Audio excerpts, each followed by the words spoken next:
उंब्रज तालुका कराड येथील चोरे रोड परिसरात सोमवारी 23 रोजी सकाळी 10च्या सुमारास दिवसाढवळ्या धाडशी चोरीची घटना घडली।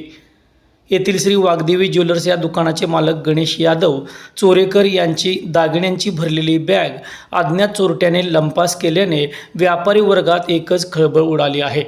मिळालेल्या माहितीनुसार गणेश यादव हे नेहमीप्रमाणे सकाळी दुकानाचे शटर उघडत होते।